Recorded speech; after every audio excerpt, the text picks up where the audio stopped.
ഏവർക്കും നമസ്കാരം. നവഗ്രഹങ്ങളിൽ യുവരാജാവിന്റെ പദവി വഹിക്കുന്ന ഗ്രഹമാണ് ബുധൻ. ദേവതകളിൽ ശ്രീകൃഷ്ണനെയും കുറിക്കുന്ന ബുധൻ ഇഷ്ടഭാവങ്ങളിൽ നിന്നാൽ വിദ്യ, വിവേകം, വാഗ്വിലാസം, ചിന്താശക്തി, അഭീഷ്ടസിദ്ധി, വിവാഹസിദ്ധി, ഭൂമിലാഭം, സാമ്പത്തികമായ പുരോഗതി, ധനാഗമം, ശുഭകാര്യങ്ങൾ, മംഗളകർമ്മങ്ങൾ തുടങ്ങിയ നാനാതരം സുഖാനുഭവങ്ങളെ പ്രദാനം ചെയ്യുന്നു. എന്നാൽ അനിഷ്ടഭാവങ്ങളിൽ നിന്നാൽ അത് ആശയക്കുഴപ്പങ്ങൾ, മനഃശാഞ്ചല്യം, കർമ്മവിഘ്നം, കാര്യപരാജയം, വിദ്യാതടസ്സം, മറവി, ഏകാഗ്രതക്കുറവ്, ധനനഷ്ടം, ശത്രുശല്യം എന്നിവയ്ക്കെല്ലാം കാരണമാകുകയും ചെയ്യും.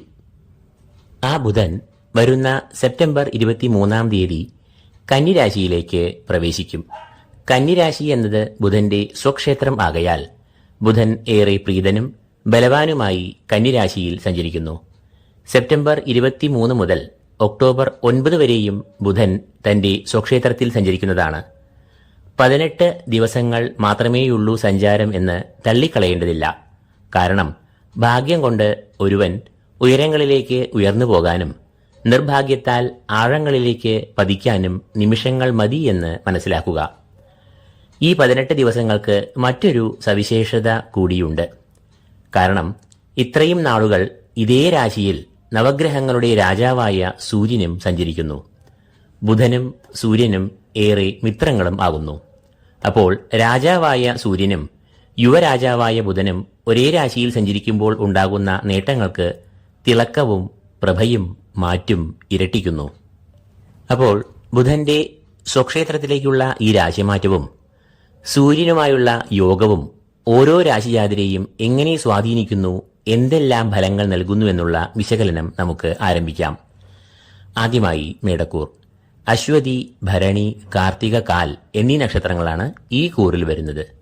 ഈ കൂറുകാരുടെ 6ാം ഭാവത്തിലേക്കാണ് ബുധൻ സ്വക്ഷേത്ര ബലവാനായി പ്രവേശിക്കുക. ബുധന്റെ 6ിലൂടെയുള്ള സഞ്ചാരം ഈ കൂറുകാർക്ക് ഏറെ നേട്ടങ്ങളെ സമ്മാനിക്കുന്നു. 6ാം ഭാവം എന്നത് ദുരിതങ്ങൾ, കടങ്ങൾ, രോഗങ്ങൾ, ശത്രുക്കൾ എന്നിവയെ എല്ലാം കുറിക്കുന്ന ഭാവം ആകുന്നു. ഈ ഭാവത്തിലൂടെ ബുധൻ സഞ്ചരിക്കുമ്പോൾ ഈ വിപരീത ശക്തികളെയെല്ലാം ബുധൻ നിർവീര്യമാക്കുന്നു. ശത്രുവിജയം, കാര്യവിജയം, ലക്ഷ്യപ്രാപ്തി, അടങ്ങാത്ത പോരാട്ടവീര്യം, അചഞ്ചലമായ മനസ്സ് എന്നിവയെല്ലാം ബുധൻ ഈ കൂറുകാർക്ക് ഈ കാലത്ത് നൽകും. സൂര്യനും ഈ കൂറുകാരുടെ 6ാം ഭാവത്തിൽ ബുധനോടുകൂടി ചേർന്ന് സഞ്ചരിക്കുമ്പോൾ അത് ഈ കൂറുകാർക്ക് ഊർജം, ഉന്മേഷം, ആത്മവിശ്വാസം, ഏത് പ്രതിസന്ധികളെയും പ്രതികൂലമായ സാഹചര്യങ്ങളെയും ശത്രുക്കളെയും ചെറുത്ത് തോൽപ്പിക്കുവാനുള്ള ആത്മബലം, ആത്മവിശ്വാസം എന്നിവയെല്ലാം നൽകും. രണ്ടാമതായി ഇടവക്കൂർ. കാർത്തിക, മുക്കാൽ, രോഹിണി, മകയിരം ആദ്യ പകുതി എന്നീ നക്ഷത്രങ്ങളാണ് ഈ കൂറിൽ വരുന്നത്. ഈ കൂറുകാരുടെ 5ാം ഭാവത്തിലേക്കാണ് ബുധൻ പ്രവേശിക്കുക. 5ാം ഭാവം എന്നത് സന്താനഭാവം എന്നാണ് പൊതുവെ അറിയപ്പെടുന്നത്. എങ്കിലും ഒരു വ്യക്തിയുടെ വിദ്യ, വിവേകം, ബുദ്ധിശക്തി, പുണ്യകർമ്മങ്ങൾ, ഭാഗ്യം എന്നിവയെ എല്ലാം ചിന്തിക്കുന്നത് 5ാം ഭാവത്തെ കൊണ്ടാണ്. 5ാം ഭാവത്തിലെ ബുധന്റെ സഞ്ചാരം പൊതുവെ പ്രതികൂലമായ ഫലങ്ങളെയാണ് നൽകുക. പ്രത്യേകിച്ചും സന്താനങ്ങളെ കൊണ്ട് വിഷമിക്കേണ്ടി വരിക, വിദ്യാപുരോഗതിക്ക് തടസ്സം നേരിടുക, പഠനത്തിൽ ഏകാഗ്രതയില്ലായ്മ എന്നെല്ലാം 5ാം ഭാവത്തിൽ സഞ്ചരിക്കുന്ന ബുധൻ നൽകുന്ന ദോഷഫലങ്ങൾ ആകുന്നു. ബുധൻ ഈ കൂറുകാരുടെ ധനാധിപൻ കൂടിയാകുന്നു. ആ ബുധൻ അനിഷ്ടഭാവത്തിൽ സഞ്ചരിക്കുമ്പോൾ ധനപരമായ ക്ലേശങ്ങൾ, ചെലവുകൾ എന്നിവ വന്നു ഭവിക്കാം. അതിനാൽ ധനപരമായ കാര്യങ്ങളിൽ നല്ല ശ്രദ്ധ പുലർത്തേണ്ടതുണ്ട്. സൂര്യനും ഈ കൂറുകാരുടെ 5ാം ഭാവത്തിൽ സഞ്ചരിക്കുന്ന സമയമാണ് ഇത്. 5ാം ഭാവം എന്നത് സൂര്യന്റെ അനിഷ്ടഭാവം ആകയാൽ പ്രതികൂല സാഹചര്യങ്ങളുടെ കാഠിന്യം കൂടുവാൻ സാധ്യത കാണുന്നു. അതുകൊണ്ട് തന്നെ ഈ കൂറുകാർ മഹാദേവനെയും ശ്രീകൃഷ്ണനെയും നന്നായി ഈ സമയം ധ്യാനിക്കേണ്ടതുണ്ട്. മൂന്നാമതായി മിഥുനക്കൂർ. മകയിരം 2ാം പകുതി, തിരുവാതിര, പുണർദം, മുക്കാൽ എന്നീ നക്ഷത്രങ്ങളാണ് ഈ കൂറിൽ വരുന്നത്. ഈ കൂറുകാരുടെ 4ാം ഭാവത്തിലേക്കാണ് ബുധൻ പ്രവേശിക്കുന്നത്. മാതാവ്, മനസ്സുഖം, കുടുംബം, ബന്ധുഗുണം, വാഹനം എന്നിവയെ എല്ലാം സൂചിപ്പിക്കുന്ന ഭാവമാണ് ഈ 4ാം ഭാവം. 4ാം ഭാവം എന്നത് ബുധന്റെ ഇഷ്ടഭാവവും ആകുന്നു. അതുകൊണ്ട് തന്നെ 4ാം ഭാവത്തിൽ സഞ്ചരിക്കുന്ന ബുധൻ ഈ കൂറുകാർക്ക് ഏറെ നേട്ടങ്ങൾ നൽകുകയും ചെയ്യുന്നു. കുടുംബത്തിൽ ക്ഷേമം, സൗഖ്യം, മാതാവിന് സൗഖ്യം, കുടുംബാംഗങ്ങൾ തമ്മിൽ പരസ്പര ധാരണ, ഐക്യം എന്നിവ ഈ സമയത്ത് ദൃഢമാകും. കൂടാതെ 4ൽ സഞ്ചരിക്കുന്ന ബുധൻ ഭൂമി, വാഹനം, ഗൃഹം എന്നിവ വാങ്ങുവാനുള്ള യോഗവും നൽകുന്നു. ബുധൻ ഈ കൂറുകാരുടെ രാശിയാധിപൻ തന്നെയാകയാൽ ഇവർക്ക് ശാരീരിക സൗഖ്യം, മാനസികമായ സന്തോഷം, സമാധാനം എന്നിവ വ്യക്തിപരമായും കുടുംബത്തിലും ബുധൻ വളരെയധികം നൽകുന്നു. നാലാമതായി കർക്കിടകക്കൂർ. പുണർദം കാൽ, പൂയം, ആയില്യം എന്നീ നക്ഷത്രങ്ങളാണ് ഈ കൂറിൽ വരുന്നത്. ഈ കൂറുകാരുടെ 3-ാം ഭാവത്തിലേക്കാണ് ബുധൻ പ്രവേശിക്കുക. 3-ാം ഭാവം എന്നത് ബുധന് അത്ര അനുകൂലമായ ഭാവം അല്ല എന്ന് അറിയുക. 3-ാം ഭാവം എന്നത് സഹോദരന്മാർ, ബന്ധുമിത്രാദികൾ, ധൈര്യം, ഉത്സാഹം എന്നിവയെ എല്ലാം കുറിക്കുന്ന ഭാവം ആകുന്നു. ഈ ഭാവത്തിൽ കൂടി സഞ്ചരിക്കുന്ന ബുധൻ ഈ കൂറുകാർക്ക് ബന്ധുമിത്രാദികളുമായി അസ്വാരസ്യങ്ങൾ, തർക്കം, ശത്രുഭയം എന്നിവയെ എല്ലാം ഉണ്ടാക്കാം. എന്നാൽ 3-ാം ഭാവത്തിലൂടെ സഞ്ചരിക്കുന്ന സൂര്യൻ ഇവർക്ക് ഏറെ അനുകൂലനായും ഭവിക്കുന്നു. അതുകൊണ്ട് തന്നെ ബുധന്റെ പ്രതികൂലാവസ്ഥകൾ ഈ കൂറുകാരെ സൂര്യന്റെ യോഗത്താൽ അധികം ബാധിക്കയില്ല എന്ന് വേണം പറയുവാൻ. 3-ാം ഭാവത്തിലൂടെ സൂര്യൻ സഞ്ചരിക്കുമ്പോൾ വളരെയേറെ ഗുണാനുഭവങ്ങളും നേട്ടങ്ങളും ഉണ്ടാകുന്നു. ഉന്മേഷം, ഓജസ്, ശത്രുനാശം, കാര്യവിജയം, ബന്ധുമിത്രാദികളുമായി ഏറെ നല്ല ബന്ധം, നായകത്വം, അംഗീകാരം, സ്ഥാനലാഭം, ധനലാഭം എന്നിവയെല്ലാം സൂര്യൻ നൽകുന്നു. 5-ാമതായി ചിങ്ങക്കൂർ. മകം, പൂരം, ഉത്രം, കാൽ എന്നീ നക്ഷത്രങ്ങളാണ് ഈ കൂറിൽ വരുന്നത്. ഈ കൂറുകാരുടെ 2-ാം ഭാവത്തിലേക്കാണ് ബുധൻ പ്രവേശിക്കുക. 2-ാം ഭാവം എന്നത് ധനം, വാക്സ്ഥാനം എന്നിങ്ങനെയെല്ലാം അറിയപ്പെടുന്നു. 2-ാം ഭാവത്തിലൂടെയുള്ള ബുധന്റെ സഞ്ചാരം അനുകൂലമായതും ഗുണപരമായതുമായ അനുഭവങ്ങളെ നൽകും. മനസ്സുഖം, സമാധാനം, ധനാഗമം, സാമ്പത്തികമായ പുരോഗതി എന്നിവയെല്ലാം 2-ാം ഭാവത്തിലൂടെ ബുധൻ സഞ്ചരിക്കുമ്പോൾ അനുഭവത്തിൽ വരും. കൂടാതെ വാക്സ്ഥാനമായ 2-ലൂടെ ബുധൻ സഞ്ചരിക്കുമ്പോൾ അത് വാക്വൈഭവം, വാക്ചാരുത, നല്ല ആശയവിനിമയം എന്നിവയെയും ഉണ്ടാക്കുന്നു. വിശേഷിച്ചും അധ്യാപകർ, അഭിഭാഷകർ, സാഹിത്യകാരന്മാർ, വാഗ്മികൾ എന്നിവർക്കെല്ലാം വളരെ ശോഭനമായ കാലമാണ് ബുധൻ ഈ ഭാവത്തിലൂടെ സഞ്ചരിക്കുമ്പോൾ ഉണ്ടാകുക. 6-ാമതായി കന്നിക്കൂർ. ഉത്തരം മുക്കാൽ, അത്തം, ചിത്തിര ആദ്യ പകുതി എന്നീ നക്ഷത്രങ്ങളാണ് ഈ കൂറിൽ വരുന്നത്. ഈ കൂറുകാരുടെ ജന്മത്തിലേക്കാണ് ബുധൻ പ്രവേശിക്കുന്നത്. കൂടാതെ ഈ കൂറുകാരുടെ രാശിയാധിപൻ തന്നെയാണ് സ്വക്ഷേത്ര ബലവാനാകുന്നത്. ജന്മത്തിൽ സഞ്ചരിക്കുന്ന ബുധൻ പൊതുവെ പ്രതികൂലമായ ഫലങ്ങളെയാണ് നൽകുക. ബന്ധുമിത്രാദികളുമായി അഭിപ്രായ ഭിന്നതകൾ, ശാരീരികവും മാനസികവുമായ ക്ലേശങ്ങൾ, ധനനഷ്ടം എന്നിവയെല്ലാം ബുധൻ ജന്മത്തിൽ കൂടി സഞ്ചരിക്കുമ്പോൾ ഉണ്ടാകാറുണ്ട്. എന്നാൽ ഇവിടെ ഒരു വ്യത്യാസം ഉണ്ട്. രാശിയാധിപൻ രാശിക്ക് ദോഷം പൊതുവെ ചെയ്യാറില്ല. അതുകൊണ്ട് തന്നെ ജന്മരാശിയിൽ കൂടി സഞ്ചരിക്കുന്ന ബുധൻ ഇവർക്ക് പൊതുവെ അനുകൂലമായ ഫലങ്ങളെയാണ് നൽകുക. എന്നാൽ ഈ കൂറുകാരുടെ ജന്മത്തിൽ സഞ്ചരിക്കുന്ന സൂര്യൻ ശാരീരിക, മാനസിക ക്ലേശങ്ങളും ധനനാശവും വരുത്താം.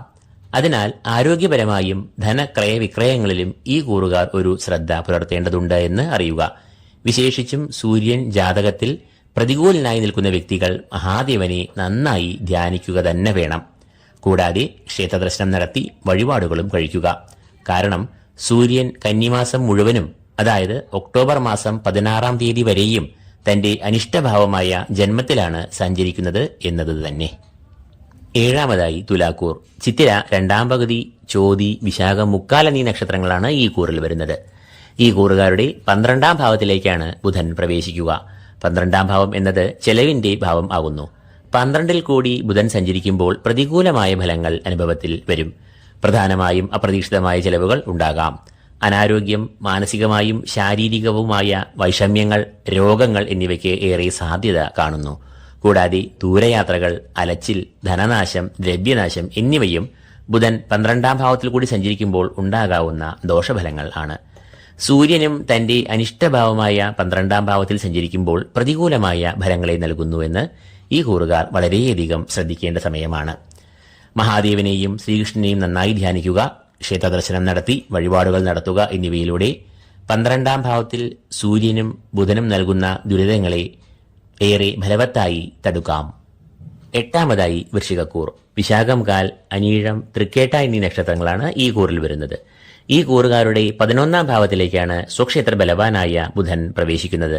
ബുധൻ ഈ കൂറുകാരുടെ സർവാഭീഷ്ടസ്ഥാനവും ധനാഗമത്തിന്റെ ഭാവവും ആയ 11-ാം ഭാവത്തിലേക്കാണ് പ്രവേശിക്കുകയും തുടർന്ന് സഞ്ചരിക്കുകയും ചെയ്യുക. സർവകാര്യ വിജയം, അഭീഷ്ടസിദ്ധി, മുടങ്ങിക്കിടന്ന സംരംഭങ്ങൾക്കും ആശയങ്ങൾക്കും പുത്തൻ ഉണർവ്, ഓജസ് എന്നിവ ഈ സമയത്ത് ഉണ്ടാകും. ഇവർ തുടങ്ങിവയ്ക്കുന്ന ഏതു പ്രവൃത്തിയും ലക്ഷ്യം കൈവരിക്കും. കൂടാതെ ഭാഗ്യവർദ്ധനവ്, ഈശ്വരകടാക്ഷം, ഗുരുത്വം എന്നിവയും ബുധൻ 11-ാം ഭാവത്തിൽ കൂടി സഞ്ചരിക്കുമ്പോൾ അനുഭവത്തിൽ വരും. വിദ്യാകാരകനായ ബുധൻ അനുകൂലനാകുമ്പോൾ വിദ്യ, പഠനം, മത്സര പരീക്ഷകളിൽ മികവ്, ഏകാഗ്രത എന്നിവ ഉണ്ടാകും. ഉപരിപഠനം, ഗവേഷണം എന്നിവയ്ക്കും ഏറെ അനുകൂലമായ സമയമാണ് ഇത്. ഇതേ 11ാം ഭാവത്തിൽ സഞ്ചരിക്കുന്ന സൂര്യനും ഈ കൂറുകാർക്ക് അപ്രതീക്ഷിതമായ ധനാഗമം, സർവകാര്യ വിജയം, സർവാഭീഷ്ടസിദ്ധി തുടങ്ങിയ നേട്ടങ്ങളെല്ലാം അനുഭവത്തിൽ വരുത്തും. മാത്രമല്ല, സൂര്യൻ 11ൽ നിൽക്കുമ്പോൾ രോഗശമനം, രോഗപ്രതിരോധശേഷി, ആരോഗ്യം, ഐശ്വര്യം എന്നിവയും ഗുണഫലങ്ങൾ ആകുന്നു. 9ാമതായി ധനുക്കൂർ. മൂലം, പൂരാടം, ഉത്രാടം, കാൽ എന്നീ നക്ഷത്രങ്ങളാണ് ഈ കൂറിൽ വരുന്നത്. ഈ കൂറുകാരുടെ 10ാം ഭാവത്തിലേക്കാണ് ബുധൻ പ്രവേശിക്കുന്നത്. 10ാം ഭാവത്തിലൂടെ സഞ്ചരിക്കുന്ന ബുധൻ വളരെ അനുകൂലമായ ഫലങ്ങളെയാണ് നൽകുക. 10ാം ഭാവം എന്നത് കർമ്മഭാവം, ഔദ്യോഗിക രംഗം എന്നിവയെ കുറിക്കുന്ന ഭാവം ആകയാൽ ഈ കൂറുകാർക്ക് ഔദ്യോഗിക രംഗത്ത് ഏറെ പുരോഗതി, അഭിവൃദ്ധി, മേലധികാരികളുടെ പ്രശംസ, അംഗീകാരം, സഹപ്രവർത്തകരുമായി കൂട്ടായുള്ള പ്രവർത്തനം, പൊതുവെ മനസ്സുഖം എന്നിവയെല്ലാം ഉണ്ടാകും. ഇത് ഉദ്യോഗസ്ഥരുടെ കാര്യമെങ്കിൽ തൊഴിൽ തേടുന്ന ഉദ്യോഗാർത്ഥികൾക്കും നല്ല തൊഴിൽ അവസരങ്ങൾ വന്നു ചേരുന്ന സമയമാണ് ഇത്. ബുധൻ എന്നത് ഈ കൂറുകാരുടെ 7ാം ഭാവാധിപനും ആകുന്നു. 7ാം ഭാവം കളത്രഭാവം എന്നാണ് അറിയപ്പെടുന്നത്. പ്രണയബന്ധം, വിവാഹം, ദാമ്പത്യബന്ധം എന്നിവയെ എല്ലാം കുറിക്കുന്നത് ഈ ഭാവം ആകയാൽ 7ാം ഭാവാധിപൻ അനുകൂലമായ ഭാവത്തിൽ സഞ്ചരിക്കുമ്പോൾ അത് ദാമ്പത്യബന്ധങ്ങളിൽ വളരെയേറെ ഐക്യം, സ്നേഹം, സമാധാനം എന്നിവയെ നൽകും. പാർട്ണർഷിപ്പ് ബിസിനസ്സിലും ഈ സമയത്ത് ഏറെ പുരോഗതി, ലാഭം എന്നിവ ഉണ്ടാകും. കർമ്മഭാവമായ 10ാം ഭാവത്തിൽ സൂര്യനും സഞ്ചരിക്കുമ്പോൾ കർമ്മരംഗം, ഔദ്യോഗിക രംഗം എന്നീ മേഖലകളിൽ ഏറ്റവും നേട്ടങ്ങൾ, പുരോഗതി, അംഗീകാരം എന്നിവയെ നൽകുന്നു. 10ാമതായി മകരക്കൂർ. ഉത്രാടമുക്കാൽ, തിരുവോണം, അവിട്ടം, ആദ്യ പകുതി എന്നീ നക്ഷത്രങ്ങളാണ് ഈ കൂറിൽ വരുന്നത്. ഈ കൂറുകാരുടെ 9ാം ഭാവത്തിലേക്കാണ് ബുധൻ പ്രവേശിക്കുന്നത്. ഭാഗ്യഭാവമായ 9ാം ഭാവത്തിൽ കൂടി സഞ്ചരിക്കുമ്പോൾ അത് ഭാഗ്യത്തിന് മങ്ങൽ ഏൽപ്പിക്കും. 9ാം ഭാവത്തിൽ പ്രവേശിക്കുന്ന ബുധൻ അനാരോഗ്യം, രോഗങ്ങൾ, ശാരീരികമായ ക്ലേശങ്ങൾ എന്നിവയെ സൃഷ്ടിക്കാം എന്നതിനാൽ ഈ കൂറുകാർ തങ്ങളുടെ ആരോഗ്യത്തിൽ നല്ല ശ്രദ്ധ പുലർത്തുക. ഭക്ഷണത്തിൽ മിതത്വം, ശുചിത്വം എന്നിവ പാലിക്കുക. വിദ്യാഭ്യാസം, പഠനം, മത്സര പരീക്ഷകൾ എന്നിവയിൽ നല്ല പരിശ്രമം വേണ്ട സമയമാണ് ഇത്. 9ാം ഭാവം എന്നത് സൂര്യന്റെയും അനിഷ്ടഭാവം ആകയാൽ ഈ ഭാവത്തിലൂടെ സഞ്ചരിക്കുന്ന സൂര്യൻ ഭാഗ്യഭാവത്തിന് പ്രതികൂലമായ ഫലങ്ങളെ നൽകുന്നു. അതായത് ഭാഗ്യത്തെ പ്രതികൂലമായി ബാധിക്കുക എന്ന് പറയുമ്പോൾ അത് നിർഭാഗ്യം, തൽഫലമായി ഉണ്ടാകുന്ന കാര്യവിഘ്നങ്ങൾ, പരാജയം, കാലതാമസം എന്നിവയിലേക്ക് നയിക്കാം. 11ാമതായി കുംഭക്കൂർ. അവിട്ടം 2ാം പകുതി, ചതയം, പൂരൊരുട്ടാതി, മുക്കാൽ എന്നീ നക്ഷത്രങ്ങളാണ് ഈ കൂറിൽ വരുന്നത്. കുംഭക്കൂറുകാരുടെ 8ാം ഭാവത്തിലേക്കാണ് ബുധൻ പ്രവേശിക്കുക. ഇത് വളരെ ശുഭദായകമായ രാശിമാറ്റം ആകുന്നു. 8ാം ഭാവത്തിലൂടെ മറ്റ് ഗ്രഹങ്ങൾ സഞ്ചരിക്കുമ്പോൾ അത് ദോഷാവസ്ഥയെ നൽകും എങ്കിൽ ബുധന്റെ 8ാം ഭാവത്തിലൂടെയുള്ള സഞ്ചാരം കാര്യജയം, ആഡംബര വസ്തുക്കൾ വാങ്ങുവാനുള്ള യോഗം, ധനപുഷ്ടി, മനസ്സുഖം, കുടുംബസുഖം, ഉത്സാഹം എന്നിവയെ എല്ലാം നൽകും.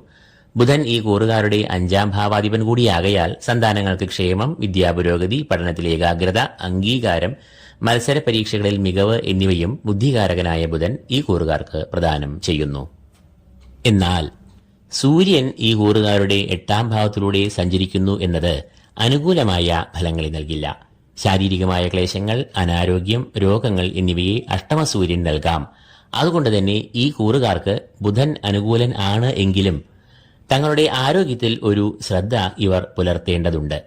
വിശേഷിച്ചും ഒരു ജാതകത്തിൽ ബുധനും സൂര്യനും അനിഷ്ടരായി നിലകൊണ്ടാൽ ബുധൻ നൽകുന്ന ഗുണങ്ങൾക്ക് തിളക്കം കുറയുകയും സൂര്യൻ നൽകുന്ന ദോഷങ്ങൾക്ക് കാഠിന്യം കൂടുകയും ചെയ്യും എന്നും അറിയുക. 12ാമതായി മീനക്കൂർ. പൂരൊരുട്ടാതി കാൽ, ഉത്രട്ടാതി, രേവതി എന്നീ നക്ഷത്രങ്ങളാണ് ഈ കൂറിൽ വരുന്നത്. ഈ കൂറുകാരുടെ 7ാം ഭാവത്തിലേക്കാണ് ബുധൻ പ്രവേശിക്കുന്നത്. 7ാം ഭാവം എന്നത് ബുധന്റെ അനിഷ്ടഭാവം ആകയാൽ 7ൽ സഞ്ചരിക്കുന്ന ബുധൻ പ്രതികൂലമായ ഫലങ്ങളെയാണ് നൽകുക. മാനസികമായ സംഘർഷങ്ങൾ, ക്ലേശങ്ങൾ എന്നിവ മൂലം കുടുംബത്തിലും ദാമ്പത്യ ബന്ധങ്ങളിലും അസ്വാരസ്യങ്ങൾ, അഭിപ്രായ ഭിന്നതകൾ, വാക്തർക്കങ്ങൾ എന്നിവ ഉണ്ടാകാം. അത് മനസ്സിനെ കലുഷിതം ആക്കാം. ഇതിന്റെ പ്രതിഫലനം തൊഴിൽ രംഗത്തും നിഴലിക്കുമ്പോൾ ഔദ്യോഗിക ജീവിതവും സംഘർഷഭരിതമാകുവാൻ ഏറെ സാധ്യത കാണുന്നു. ബിസിനസ്സിലും പ്രത്യേകിച്ച് പാർട്ണർഷിപ്പ് ബിസിനസ്സിൽ അസ്വാരസ്യങ്ങൾ ഉടലെടുക്കാം. അതിനാൽ നല്ല മനസ്സംയമനം ഈ കൂറുകാർ ഈ സമയം പാലിക്കേണ്ടതുണ്ട്. ഇതേ ഭാവത്തിൽ ബുധനുമായി ഈ സമയം യോഗം ചെയ്ത് സഞ്ചരിക്കുന്ന സൂര്യനും ഈ കൂറുകാർക്ക് പ്രതികൂലമായ ഫലങ്ങളെ നൽകും. വിശേഷിച്ചും വിവാഹം, ദാമ്പത്യം, പ്രണയം, ബിസിനസ് എന്നിവയുമായി ബന്ധപ്പെട്ട് ദോഷകരമായ ഫലങ്ങളെ സൂര്യൻ ഈ കൂറുകാർക്ക് നൽകാം. അതിനാൽ മീനക്കൂറുകാർ ഈ സമയം നല്ല കരുതൽ പുലർത്തേണ്ടതുണ്ട്. മഹാദേവനെയും ശ്രീകൃഷ്ണനെയും നന്നായി ധ്യാനിക്കുക, ക്ഷേത്രദർശനം, വഴിപാടുകൾ എന്നിവ നടത്തുക. അപ്പോൾ സെപ്റ്റംബർ 23 തീയതി ബുധൻ തന്റെ സ്വക്ഷേത്രമായ കന്നിയിൽ പ്രവേശിക്കുമ്പോൾ മേൽപ്പറഞ്ഞ ഫലങ്ങൾ 12 രാശിജാതർക്കും 27 നക്ഷത്രജാതർക്കും ഉണ്ടാകാം. കൂടാതെ സൂര്യനും ഇതേ രാശിയിൽ ബുധനുമായി യോഗം ചെയ്യുന്നു എന്നതിനാൽ ഗുണഫലങ്ങൾ ആണെങ്കിൽ ഇരട്ടിത്തിളക്കവും ദോഷമാണെങ്കിൽ ഏറെ കാഠിന്യവും അനുഭവത്തിൽ വരാം എന്നുകൂടി അറിയുക. ഓരോ വ്യക്തികളുടെയും ഗൃഹനിലയിൽ ഉള്ള നിലയനുസരിച്ച് പറഞ്ഞ ഫലങ്ങളിൽ വ്യതിയാനം വരാവുന്നതും ആണ്. ഈ വീഡിയോ നിങ്ങൾക്ക് ഇഷ്ടമായെങ്കിൽ ലൈക്ക് ചെയ്യുക. കൂടാതെ ഈ ചാനൽ സബ്സ്ക്രൈബ് ചെയ്യാത്തവർ സബ്സ്ക്രൈബ് ചെയ്യുക. ഏവർക്കും ഈശ്വരകടാക്ഷങ്ങൾ നേർന്നുകൊണ്ട് നിർത്തുന്നു. നന്ദി, നമസ്കാരം.